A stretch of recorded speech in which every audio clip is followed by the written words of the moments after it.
What happens when a company takes full control of its operations, cutting out the middleman to own the entire process? On paper, it sounds like a recipe for success, but in reality, it's a lot more complicated. Take Nike, for example. When they decided to shift their focus to a direct to consumer, a DTC model, the goal was clear: streamline the customer experience, boost profits, and build an unshakable brand. But instead, they faced unexpected challenges, from soaring costs to strained relationships with their partners. This brings us to today's topic: Global Captive Centers, or GCCs. Businesses across industries are adopting this model, hoping to gain control and cut costs. But is it really the golden ticket it seems to be? Or could it distract you from what you do best? Before we dive into today's episode, I've got something very special for you. Are you considering whether to work with an offshore partner, an outsourcing company, or set up your own global captive center, a GCC? Now, I have created a free checklist to help you make that decision. It's packed with key factors to evaluate, from costs to scalability and more. Stick around until the end of the episode and I'll tell you exactly how to grab your copy. Hi there, namaste, kamcho. Welcome to the Recruitment Curry, where we spice up business conversations with insights, trends, and lessons from the world of entrepreneurship and operations. I'm Ketan Gajjar, and today's episode is all about Global Captive Centers, or GCCs, a model where companies set up their own operational centers overseas. But first, let me give a quick shout out to our sponsor, Think in Circles, Recruitment Marketing. They specialize in helping businesses like yours amplify their brand and outreach through impactful marketing and employer branding strategies. Their support powers the Recruitment Curry. So, if you're ready to take your business to the next level, check them out at thinkincircles.com. Now, back to today's topic. While this might seem like a recruitment agency thing, it's not. We are seeing companies across industries, from real estate, property management, architect firms, e-commerce, and tech to manufacturing, explore this model. But the question remains, is this the right model and the move for your business? We'll break this down with the help of a fascinating case study: Nike's bold shift to a direct-to-consumer, a DTC model. Spoiler alert, it didn't go as planned. So, whether you're a business owner, entrepreneur, or someone managing operations, buckle up as we explore the pros, the cons, and the hidden realities of the GCC model. Nike's DTC shift. What happened and why it's relevant? Let's take a closer look at Nike, one of the most iconic brands in the world. A few years ago, Nike made headlines by announcing a major pivot. They wanted to shift their focus from retailers to a direct-to-consumer, a DTC model. The logic? Cut out the middleman, take control of their brand experience, cut costs, and boost profits. Here's how they plan to do it: build their own distribution network. Nike invested heavily in warehouses, technology, and logistics to ship directly to consumers, ramp up their digital presence. They poured resources into Nike.com and their app, aiming to make it the go-to destination for customers. And focus on own stores. Flagship stores like those in New York and Shanghai became the centerpiece of their strategy. On paper, it looked like a slam dunk. They'd owned the entire customer journey, they'd cut retailer margins, and they'd increased their profit per sale. But here's what actually happened. The challenges Nike faced: soaring costs. Building a global DTC network is expensive. Distribution centers, advanced tech platforms, and customer acquisition campaigns don't come cheap. Nike underestimated how much of these costs were previously absorbed by the retailers. For example, Foot Locker handled inventory management, shipping, and even in-store promotions. Without them, Nike had to take on all of that, and the cost was staggering. Strain on their core operations. By focusing so heavily on the DTC model, Nike shifted resources and attention away from what they were best at: designing and marketing innovative sportswear. Managing a global retail network took up bandwidth and focus. When you cut the middleman, you become the middleman. This is a common trap for businesses. In trying to do everything themselves, they lose sight of their core expertise. Channel conflict. Retailers like Foot Locker felt alienated by Nike's move. They responded by promoting competitor brands, cutting shelf space for Nike, and in some cases, even stopping partnerships. This hurt Nike's overall market share, especially in regions where physical retail was still dominant. Scaling issues. Nike realized that while DTC model worked very well in matured markets like the US, it was much harder to scale in emerging markets where retailers still played a critical role in customer access. So, why this matters for GCCs? This story has striking parallels to companies setting up GCCs. Like Nike, you may think, why rely on a middleman when we can do it ourselves?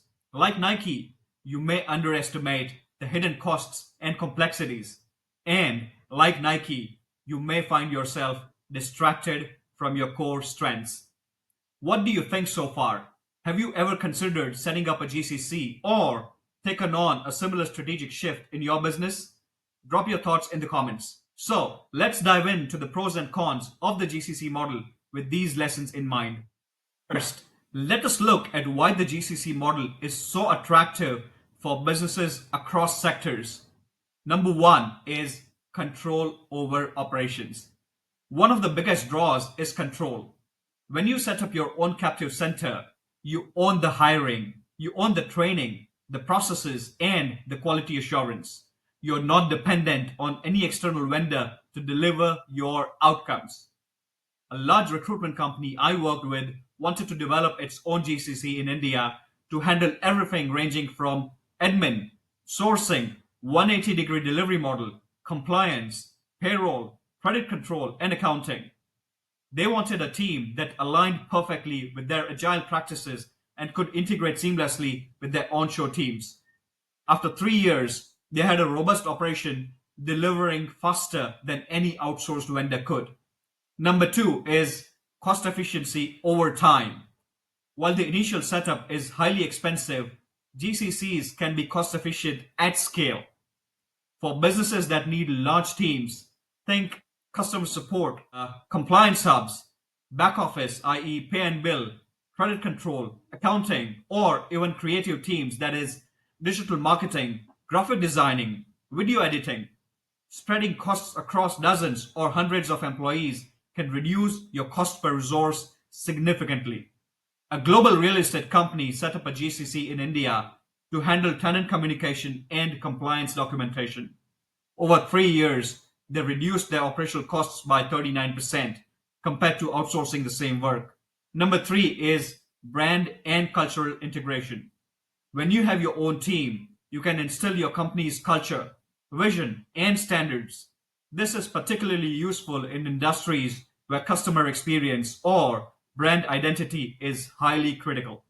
Now, if you're finding today's conversation interesting and you're thinking about making this decision for your own business, I want to remind you about the outsourcing versus your own GCC, the ultimate decision checklist I mentioned at the start.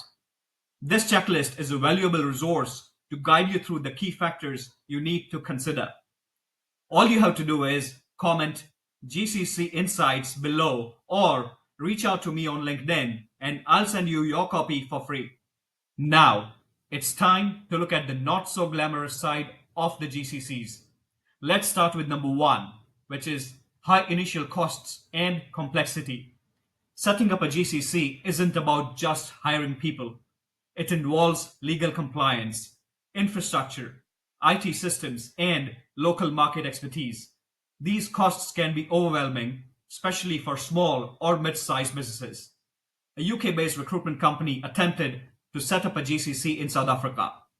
They underestimated the time, the legal compliance, time recruiting and onboarding skilled professionals, which led to delays and hefty fines.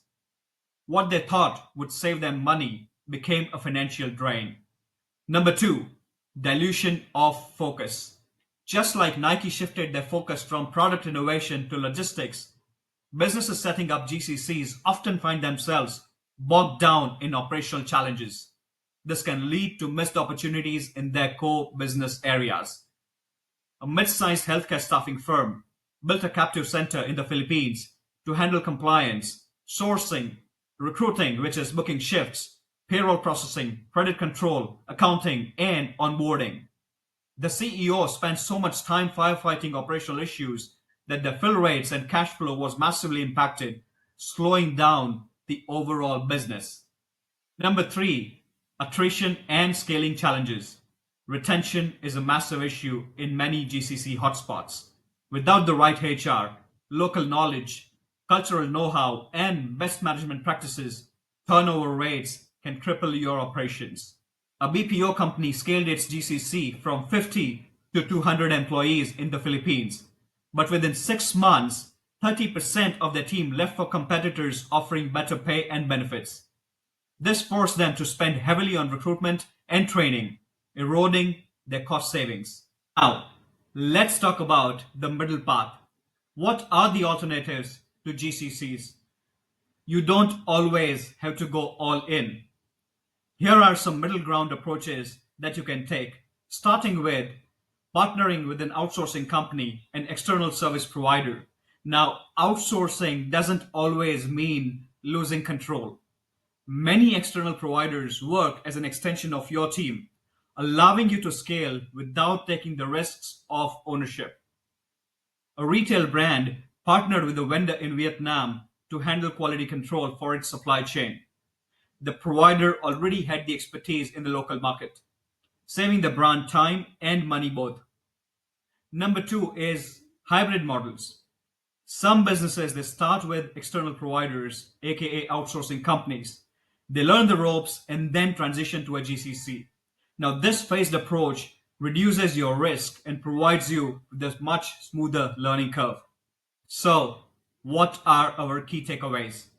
Nike's DTC story shows us the dangers of overestimating control and underestimating complexity.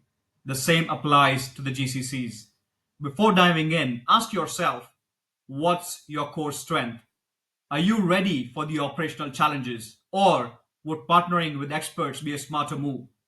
Before we wrap up, remember, making the right decision between outsourcing and setting up your own global captive center can be complex, but with the right insights and tools, you can make the choice that's best for your business. If you're still unsure, don't forget to grab the Outsourcing versus Your Own GCC, the ultimate decision-making checklist. Comment GCC Insights or DM me on LinkedIn to get yours. I'd love to hear your thoughts. Are GCCs the future, or are they more trouble than they are worth? Let's connect on LinkedIn. Thanks for tuning in to the Recruitment Curry. I hope today's conversation gave you some food for thought on whether the GCC model is right for your business. A big thank you to our sponsor, Think in Circles Recruitment Marketing. If you're looking to amplify your brand and attract top talent, they've got expertise to make it happen. Check them out at thinkincircles.com.